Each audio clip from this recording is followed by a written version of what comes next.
I'll be reading a nonfiction piece called The Sunday Funnies. I peer out the window again, but nothing changes. Today, no news is bad news. To call our paperboy mediocre would be kind. I've plucked our newspaper out of bushes and trees, dragged it out from under cars. On rainy days, soggy bundles have gone straight from porch to trash bin. Even when it's sunny, if there's a puddle, that kid will find it. For the longest time, I actually thought our paper was being swiped. I gave the neighbors the stink eye every chance I got. It wasn't until I phoned the paperboy to see if he'd seen anything suspicious that I discovered there'd been no paper to steal. He'd just been tired and busy. Worried it's one of those days, I go outside and walk around like I'm conducting my own personal Easter egg hunt. But other than a broken frisbee, there's nothing newsworthy. We've already made a couple complaints over the last few months that have yielded little improvement. This time, I'm determined to speak with the distribution manager. I want the paper to know just how bothered I am. So first, I call reinforcement. Mom's a fiery redhead that has spent decades working in the legal field. She's an expert on litigation. There was one time I tried to use a coupon when we were out shopping together. The employee at the store told me there had been a printing error and the discount wasn't valid. Mom's eyes darkened and she went into a rant about false advertising and lawsuits and the store losing way more than the measly amount on the coupon. By the time she was finished, I'm sure the employee would have given it to us for free just to be rid of us. I got my discount. If there's anyone who can sound the battle cry, it's Mom. I know he's only 13, but they shouldn't hire someone so young if he can't do the job.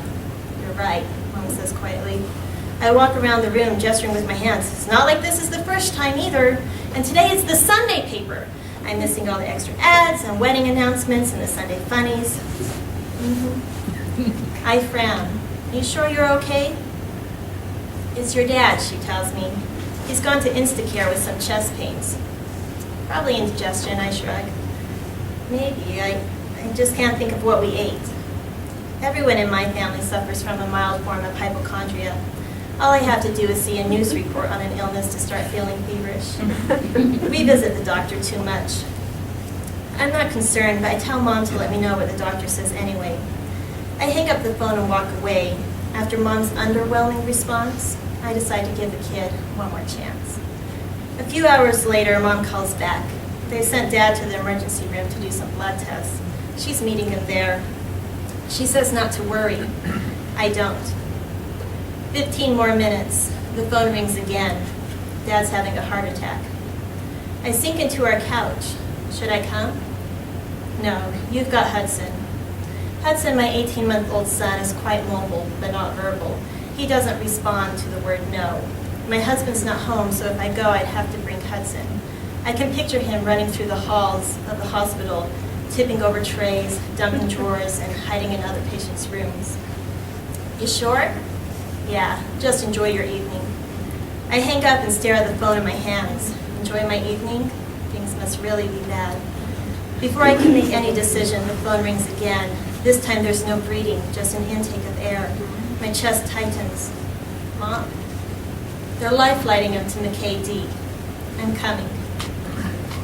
At the emergency room, a nurse points me down the hall, but I can already see Dad through his door. Reclined in a hospital bed, he raises his hand off the blanket in a weak wave and smiles sheepishly. It's only been a week since I've last seen him, but he seems smaller. You shouldn't have come, a voice in my head says. If you hadn't come, he'd be tall and strong forever. Inside the room are 3 chairs, but no one's sitting in them. A neighbor of my parents is leaning against the wall. Mom's pacing the floor. Her eyes are red-rimmed, but her face is dry. A smile, like the ones found at car dealerships and beauty pageants, is fixed on her face. Wasn't it nice of Albert to come, she asks. Her smile grows to jack-o'-lantern proportions, making me wonder about my own expression. My face has become a device. In my novice hands, I could easily make a mistake. If I smile to show support, will Dad think I don't care? If I look too upset, will that distress him? I stare at the ground and try to clear myself of any emotion until I can decide how to present myself. The floor has white tiles with gray speckles. My lips and eyebrows move to neutral territories. Hudson wriggles in my arms. I thought about leaving him with someone, but I'm glad I didn't. We all are. He's the only one in the room who's transparent. He isn't thinking or remembering or masking. He's just being. He's too small to see the elephant. Freed from my arms, he scrambles to the base of my father's hospital bed. Sure getting big, the neighbor says. I nod. Hudson, look at Papa's bed, my mom says. See those buttons? His bed can go up and down. Mom lifts Hudson and settles him in next to Dad. They've been picking on me, Hudson. Dad exaggerates a frown. See this IV? They've been poking Papa. I'm glad you brought him, Mom whispers to me as Dad tussles Hudson's hair. That's the best your dad's looked all day. His best doesn't look good. Rosy cheeks have turned pallid with chapped lips fading into his pale skin. In the oversized hospital gown, he looks weak and vulnerable. Dad was always the one I'd call when I needed heavy lifting, but now he's barely holding himself up.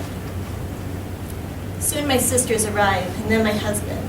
The small room is filled. It's like some weird party. Our whole family there, chit-chatting, smiling. Nurses come. They check readings and monitors, take his blood pressure. While they work, I study Dad. A perfectly round face, dimples, and the bluest eyes I've ever seen, a pool with no end. I know I'm staring, but it feels like I haven't really looked at him in years. Word finally comes. The helicopter's here. Everyone except Mom steps into the hall so Dad can have some privacy as they move him to a gurney. A curtain is pulled across the doorway. My husband Ross puts Hudson on his shoulders. The last time any of us were at the hospital was when Hudson was born, my parents' first grandchild. I always thought we were so lucky to live close to my parents, for my kids to be able to have a relationship with them. We eat Sunday dinner together at their house every week. After a few minutes, the curtain opens. We squish against the wall as the helicopter crew maneuvers the stretcher into the hall. They clear the door frame and begin to jog. My heart accelerates. I'd waited in that little room with my dad for 45 minutes, but now they're running. Maybe I'm naive, or maybe just inexperienced. But I'd honestly thought we'd all walk to the helipad together, taking turns holding Dad's hand. The doors at the end of the hall are already open, and the bed's about to disappear. I want to run after them, beg them, please, please don't take my daddy. Even if I ran now, I couldn't catch up. I know they're taking him somewhere to get help, but there's something I need him to know. The gurney's half outside now, and I yell the words as loud as I can. Love you, Dad! It comes out hollow, flat. I can picture the letters of each word materializing from my mouth and shattering on the floor. The doors close slowly, mechanically, just like my words. Everyone, nurses, doctors, bleeding ER patients, they're all looking at me. Isn't it a little late? I imagine them saying. Shouldn't he know that by now? I should have told him. Not in the casual, brief way I did in telephone goodbyes, but face to face and eye to eye. It'd be uncomfortable, but only because it'd be real. Under the harsh fluorescent lights and the smell of antiseptic, I regret saying the words. Not because they aren't true or because everyone is staring at me. I just don't want Dad to know I think he's dying. Standing in the hallway, numbness begins replacing my artificial smile as a nurse approaches. You know, you can go watch, she says. We snap to life and hurry down the hall, walking but quickly. We follow the invisible trail left by the stretcher, out the double doors, under the red emergency sign, down a gray sidewalk. Our different paces form us into a procession with me in the lead. I walk across black asphalt and reach the grass in front of the helipad. How close can I be? The crew is still strapping the stretcher in. I want to go over, stand at the door, make sure everything's okay. But I stay on the grass, my sisters on each side. Dad always wanted to take a helicopter ride, Jennifer says. We smile. He really did. Mom runs over and takes a few pictures of Dad. We take pictures of everything. Too bad Dad doesn't have a camera for the flight, Melissa says. The whole crew and Dad are in now and the doors are shut. I'm expecting them to take off at any moment, but several minutes pass with nothing. Two nurses also stand on the grass, a few feet separating loved ones from healers. One of them calls out, "It's about to get cold." What?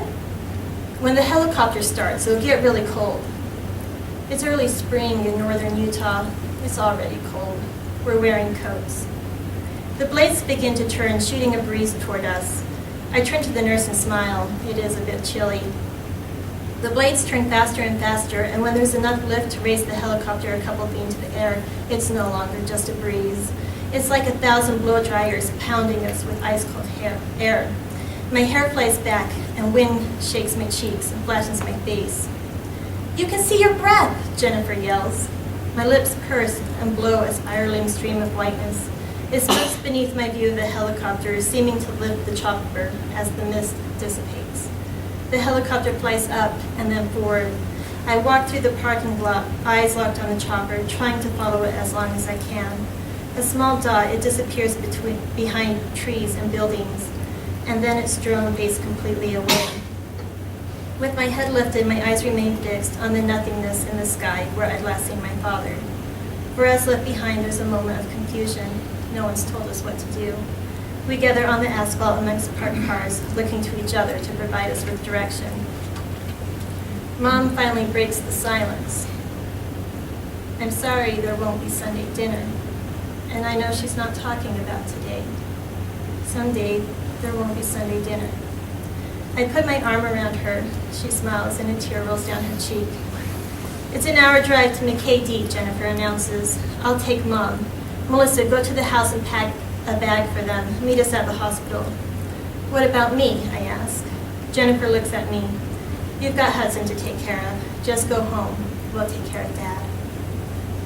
Then we bow our heads, and my husband says a quick prayer. With plans in place, we break up to walk to our individual vehicles. "Amanda, wait!" Mom calls out. It's just the two of us now, standing eye to eye in the parking lot. From under her arm, she pulls out a newspaper. She must have been holding it the whole time. It's still rolled and bound with a rubber band, and she holds it out to me like a diploma. "Your paper? You were upset." I stare at the gray bundle for a moment. She's right.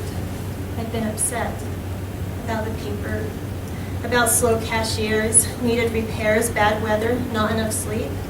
I had been upset. I take the newspaper from her hands, smile, say goodbye. Back home, I sit on our couch and peel off the elastic. The outside air has soaked into the pages, making them cool and crisp. The smell of both the rubber band and the recycled paper intensify in the warmth of the house. I separate the sections, arranging them on my coffee table.